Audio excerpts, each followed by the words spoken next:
So Peyton Woodyard tells Kirby Smart, catch you on the flip side. I thought that was funny. I don't know. You are Locked On Bama, your daily podcast on the Alabama Crimson Tide. Part of the Locked On Podcast Network, your team every day.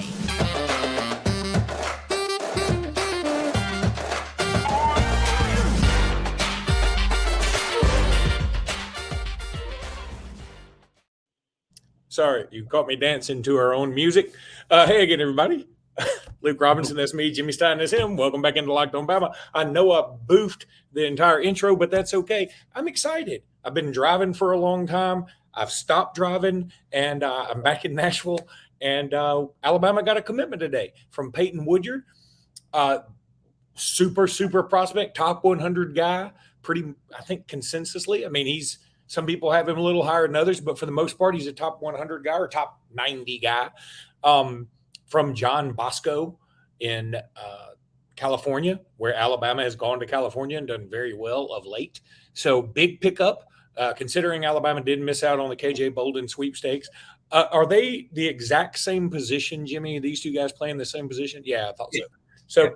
So really like him a lot. Also, it's a flip from Georgia. So, and look, I've expound on Peyton Woodyard a lot, but also talk about, I don't think this is any sign of trouble for Georgia, by the way. I want Alabama fans to know I don't believe that. I was just listening to another program that's actually based out of Auburn, and one of the callers called and said, what is wrong with Kirby Smart? I was like, see, that's what's wrong with callers, because when you say what's wrong with Kirby Smart, and then you juxtapose that to the fact that Georgia's ranked number 1 in recruiting and their average ranking is the highest of anybody's. And okay, they lost Peyton Woodyard. I love it. It's awesome. He's fantastic. I know Georgia wants him, but in the end, they're going to be fine. Just like when Alabama lost Perry Thompson, they're going to be fine. So anyway, having said all that, go ahead and expound on my main man, Justin Woodyard. Oh, Peyton Woodyard. Justin Woodyard. Actually, you know what? Justin, you know why I said that? Because he does kind of remind me of Justin Woodall. Am I crazy for that? I sort of like it, actually. I sort of like it. It's not a bad comp. When I look at when I go back and look, because I haven't done my comp yet, when I do, I'm going to give that one serious consideration. I sort of like it. I want credit. Justin Woodall. If I go with Woodall, I promise you'll get the credit. Woodall, maybe not a great pro, but a starting safety on a national championship team in Alabama.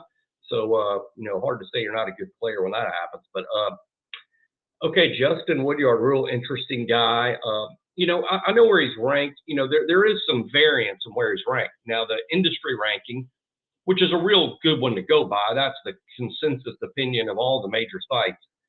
Consensus ranking is like 86 in the country, which makes him a very, very big deal. So if you want to consider him a very big deal, you go right ahead because you've got the numbers to back you up.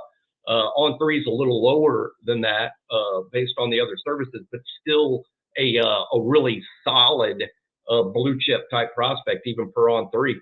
But what I want people to look at is, regardless of where specifically he's ranked, whether he's the number 4 safety in the country or the number 16 safety in the country, regardless of that, always say this.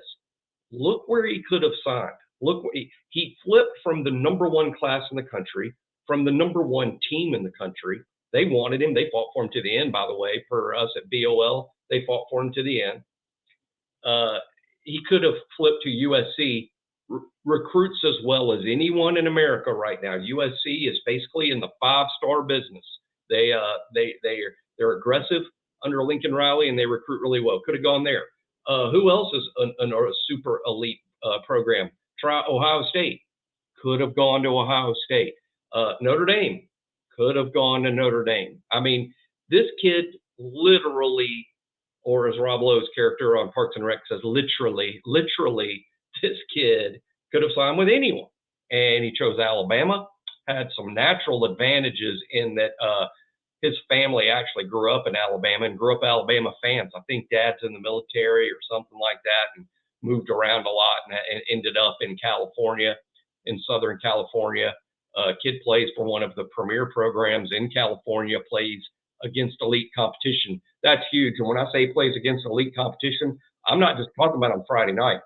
When you play at John Bosco where he's at, he's playing against elite competition in practice every day. That's just invaluable to making the transition to the SEC.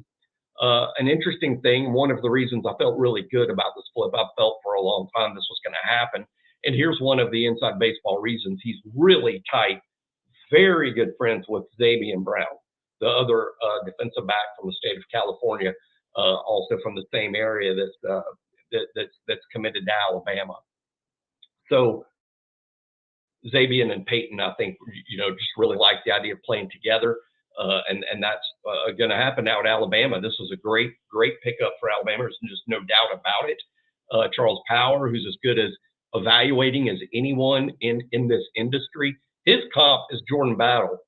I really like that comp based on this, and I like the Woodall comp too. I'm going to try to find a like if there is a ground between Woodall and Jordan Battle. But he liked Jordan Battle for this reason. And Jordan Battle played at St. Thomas Aquinas in South Florida, which is kind of the East Coast equivalent of a Bosco out in California, right?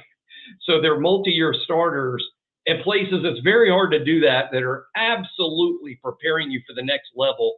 And what Charles likes about Woodyard's game the most is how polished and refined he is, that he is super mature as a player. This is a guy that's not necessarily doing it all on crazy athletic skill. He knows what he's doing. It's sort of like he's already been coached at an Alabama, at a Georgia, and then he's still playing high school football. He knows where to be before the ball's snapped. He does everything fundamentally correct.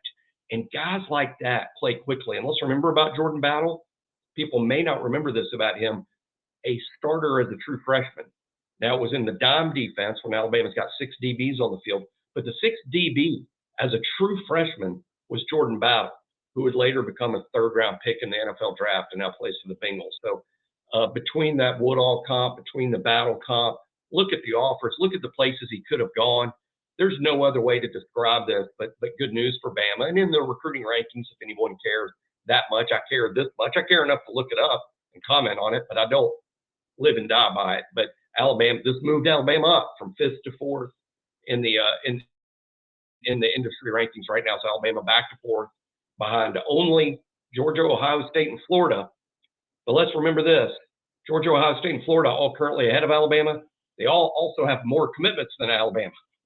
So Alabama's going to be adding. I don't know how much more those other schools are going to be adding from where they are. They might just end up being subtracted from during flip season, which is coming, even in greater numbers. But Alabama moves back up to 4th. And there's still some exciting commitments and potential targets out there. I'll tell you one, I have no idea when he's going to commit. It might be signing day for all I know, but I still remain excited about Jordan Seaton, the tackle at IMG. Alabama's recruited to IMG offensive lineman extremely well. Seaton very, very comparable to J.C. Latham, to Tyler Booker, and others.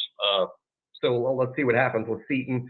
Another guy that's really growing on me is pass rusher Danny Okoye from Oklahoma City, Oklahoma. Jimmy, I got something exciting to tell you. Birddogs is back, and we're supposed to be getting some more Birddogs merch in the mail. Have you already gotten yours? I have not, but I heard this was a possibility. Yeah, I've heard it was imminent, and I'm ready for the imminent to be actual. So I'm hoping when I get home from this trip tomorrow, I hope eventually that my Birddogs are there. Because you know what? Birddogs make you look good. And Birddogs, they have this stretch khaki short that's designed to fit slimmer through the thigh. I'm wearing them right now. I want to stand up so you can believe me, but I just think that'd be bad for the video.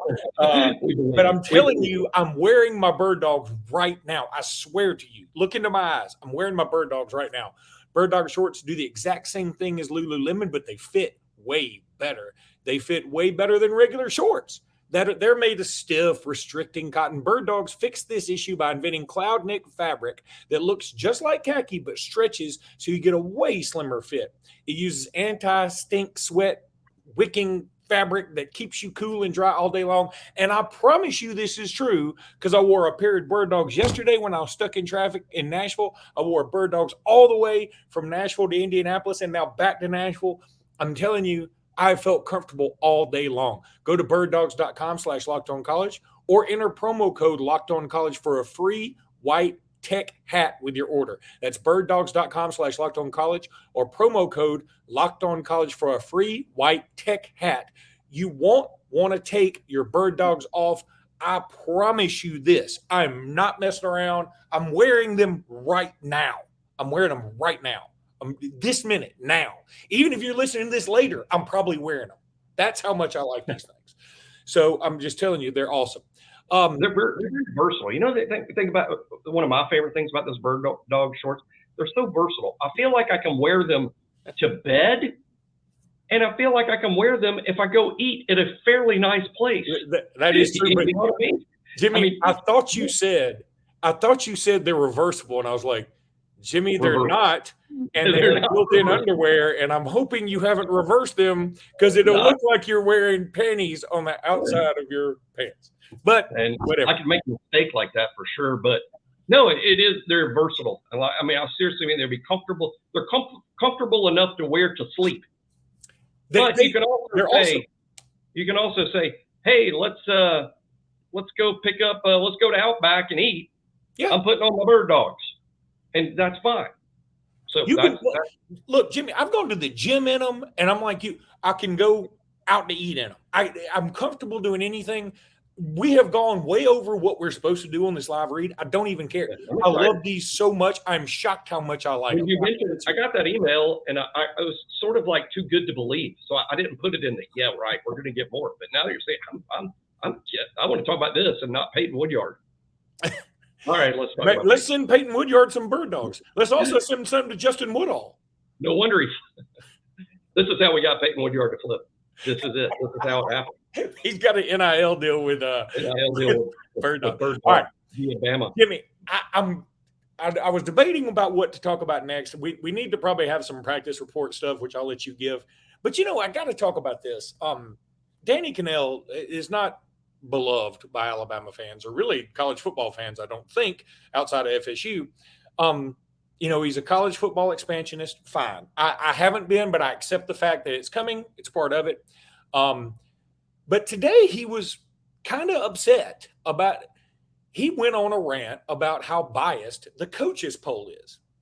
And he said it's awful. Why is LSU number 5 and FSU number 8 when they had the same record last year, when FSU actually beat them last year, and that just doesn't make any sense. And then his co-host Dusty Dvorak, who astutely pointed out, well, Clemson's behind Florida State, and Clemson beat Florida State last year, and he was like, yeah, okay, that's fine. We could swap them too. Why an LSU behind all of them? And then he said, I don't understand why TCU isn't getting love. They finished. What are they in the poll right now? I don't even know. I'm going to look it up. 16. Yeah, okay. And he said, if TCU, what his point was, if TCU were in the SEC, I guarantee you they'd be in the top 5. And I said, first of all, if TCU were in the SEC, they wouldn't be in the top 5 because they had to probably have 4 other losses. That's number one. Number two, for all the ranting and raving he did about TCU, and he was like, TCU beat Michigan last year. They did, and they deserve credit for that. And if you want to put TCU a little higher, I'm with you. I'm fine with that. Number one, the coaches poll means nothing. It has no bearing on anything at all. It is just off-season fodder until it gets in season, and then it still means nothing. It's just fodder. Secondly, TCU that you're so fired up about, that you want to rank so highly, lost 65 or 62-7. It was the worst massacre in college football playoff history. And it was a national championship game, and it was an absolute crap fest. It was just awful. They were never in it. Turned it off. I can't imagine me ever turning off a national championship. While it's true. I can't imagine me turning it off. Actually, this is thirdly. I need to work on my counting. Thirdly, here are TCU's games from last year. Again, he went on a rant talking about how LSU gets all this extra credit because they play in the SEC West. He admitted the SEC is the toughest and that the SEC West is the toughest division. But he then sort of discounted it at the same time by saying LSU gets all this extra credit because of that.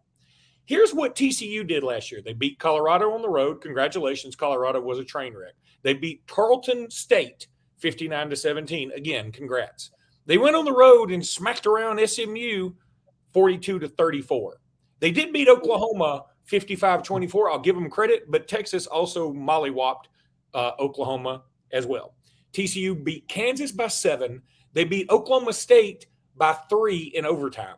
They beat West Virginia, who wasn't very good, by 10. They beat Kansas State by 10 the first time around because Kansas State lost their quarterback. They beat Texas Tech by 3 quarterbacks. I think Kansas State lost their top 2 quarterbacks and led the game 28-10 when their starter was in. Correct. Then they lost 2 quarterbacks and lost the game. They beat Texas Tech by 10. They beat Texas by 7. They beat Baylor by 1 on the last-second field goal. Baylor lost like 4 or 5 times. They did destroy Iowa State. Again, kudos. Iowa State wasn't very good last year. Then they lost to Kansas State in the rematch. By the way, that Kansas State team that beat TCU for the Big 12 title got walloped by Alabama, who didn't even win their own division last year. Who lost to LSU, the team Cannell saying is overrated. I was going with that next. So my point is, I get it.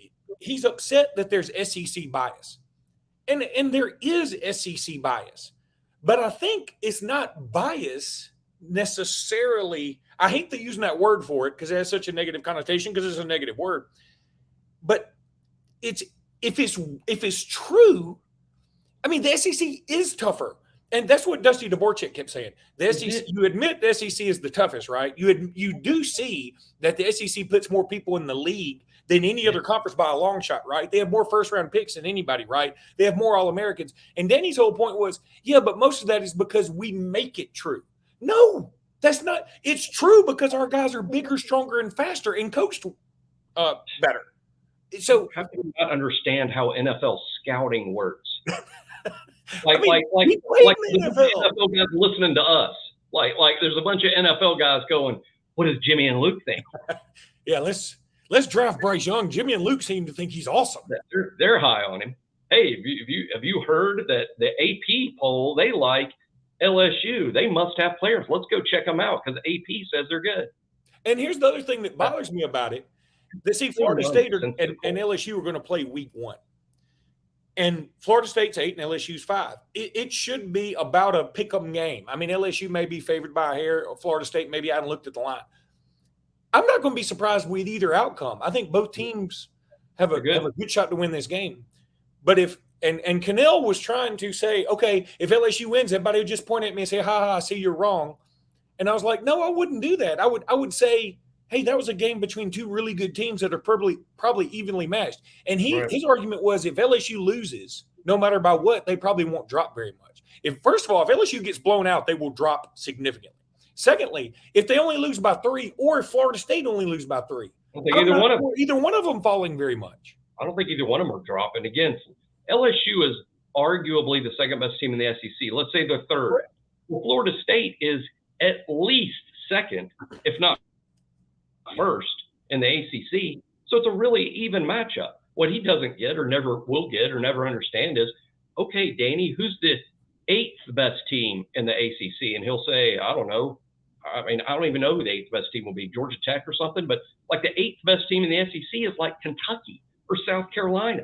They're really good teams. They're good. Good SEC team. You find good ones all the way down to 8th best, 10th best. The only bad SEC teams really are just 13 and 14, whoever that happens to be. But that's why the SEC is so good. The depth of talent, the depth of good teams. The ACC's got a couple of good teams. The SEC usually has 4 or 5 really good ones and about 6 or 7 more pretty darn good ones. By the way, in my little thing on the side here, what a strange niche he's created for himself. He can't get out of it. I'm Jimmy. the SEC is overrated guy.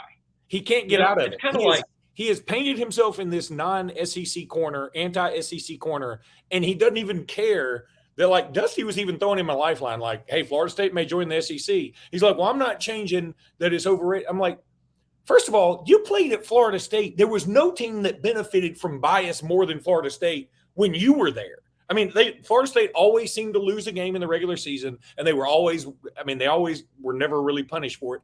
And again, but the reason was because people watched the games and they saw Florida State's probably got the best players. They may screw around and lose a game, but they're still really good. In fact, you could make the argument that Florida State was getting the benefit of the doubt well into Bobby Bowden's demise when his teams were obviously not very good, but still continuing to be ranked. By the way, I think I misspelled his name over to the side on this little thing if you're watching on YouTube, and I'm not correcting it. That's how mad I am. I think that's right. Is there's only one L? I think there's only one N. No, I think that's right. No, he needs two L's. He does need a couple of L's. This is what Danny Kanell has done. And I will give him a modicum of credit, and then wipe out. But this is what he's done. What if I create a whole website on the premise that, you know who's not attractive and y'all should stop paying attention to because she's uninteresting and not attractive? Livy Dunn. I'm going to make an anti-Livy Dunn website and say she's uninteresting and she's not attractive, and it's not cool that she's an LSU gymnast, and it's not cool that she does all the hip stuff. And if she went to TCU, y'all wouldn't think she was hot. Yeah, and it's only because she goes to LSU and she's in the SEC that y'all think she's a cute girl. And I'm going to be the anti-Livy Dunn guy. But you know what? 1 million people would come to the website, not because they agree with me, but because they're going to be like, who is this idiot that's ripping on Livy Dunn, who's clearly beautiful, who's clearly interesting, who deserves this big following, and she's done nothing wrong? Who's this idiot that thinks Livy Dunn's not all that? So I'd get 1 million hits. That's why I'm giving him some level of credit, because he came up with an idea that makes people want to listen to him. But I'm never going to do the anti-Livy Dunn thing because I don't want people thinking I'm super stupid. You know, I'm sure it's a little stupid that I'm 50 years old. News for you, Jimmy. I know. Yeah. It's pretty stupid that I know who she is. All right. Wait a minute. I gotta read about FanDuel. I gotta tell you how awesome FanDuel is now. Of course. Because FanDuel is awesome. Football season about to kick off, and FanDuel is giving you the chance to win all season long. Because right now, when you bet on a Super Bowl winner, you can get bonus bets every time they win in the regular season. So if you bet on, you think Cincinnati's going to win it all, every time they win, you get bonus bets. Just pick any team to win the Super Bowl, and you'll get bonus bets for every victory. You can use your bonus bets on spreads, player props, over-unders, and more. This is such a cool idea. So visit FanDuel.com/lockedon to start earning bonus bets with America's #1 sportsbook. That's FanDuel.com/lockedon, FanDuel.com/lockedon. If you love the Cowboys, go take the Cowboys, the Giants, Jets, whatever. I could name all the NFL teams. You can probably do it. Browns, whatever. I don't suggest the Browns, but maybe if you want the Browns, whatever. Go ahead. Go to FanDuel.com/lockedon. All right, Jimmy, we've sort of cut into our third segment. So quickly, any practice things to report? Well, the scrimmage this upcoming Saturday is absolutely huge. I mean, the open practice was fun. It was a good look for the people that were there to get a good look at the whole football team and kind of derive your own opinions. But next Saturday, I guess, which is the 12th, August 12th, that'll be the first full scrimmage. It will be the chance for there to be real shakeup on the depth chart. Sometimes the depth chart gets a little shaken up because of things that happen in practice, but not very often. Scrimmages do. Now, the scrimmage is when all the pieces are kind of dumped out on the floor, and then you put them back in order, okay? So that's what's going to happen Saturday. Of course, all eyes will be on the quarterback. All eyes will be, okay, who's going to be the first team quarterback at next Monday's practice, for instance. So that's really, I think this week. By the way, today, was it today? Tomorrow. Well, today, as you guys are listening to this, most of y'all are listening to this on Wednesday. Wednesday is the first day in pads. So that's big. The players get excited. They actually get excited. They love it when they get to dress in full pads and practice gets even more physical and there's some real hitting going on out there. That's what happens Wednesday's practice.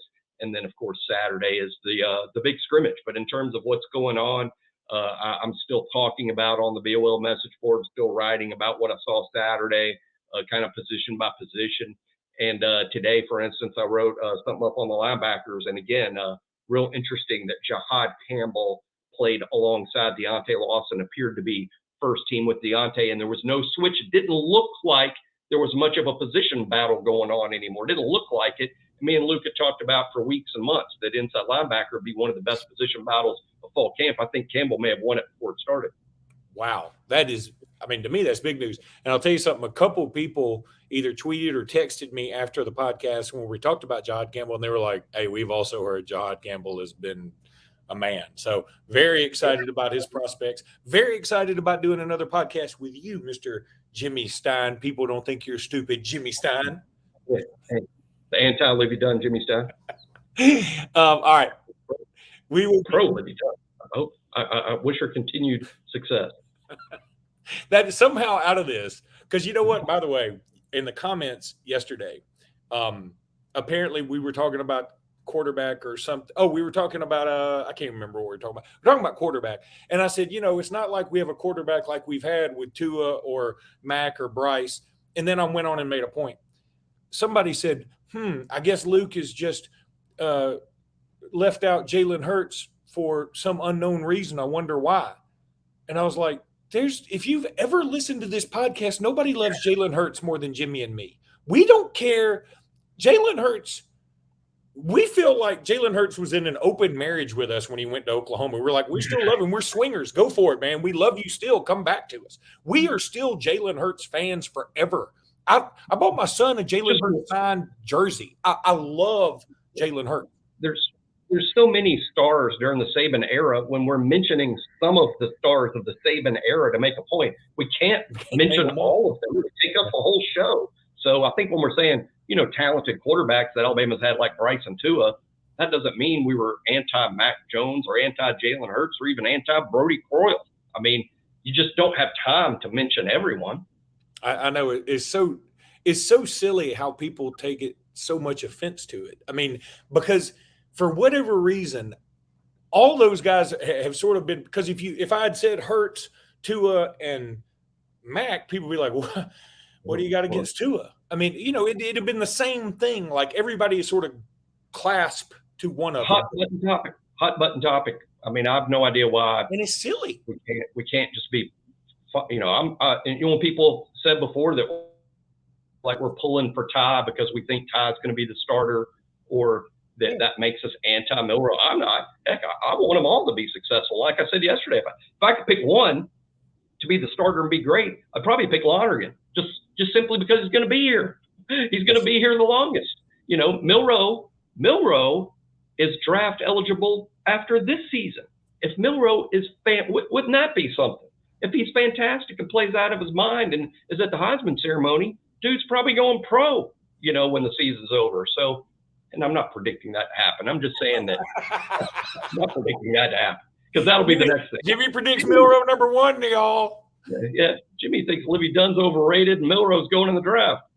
Jimmy said Jalen Milroe's dating Livy Dunn's going to dump her for Danny Kanell. All right. We have started so much junk. All right. That's going to do it for today's podcast. Man, thank you guys so much for listening and watching. Y'all are the absolute best.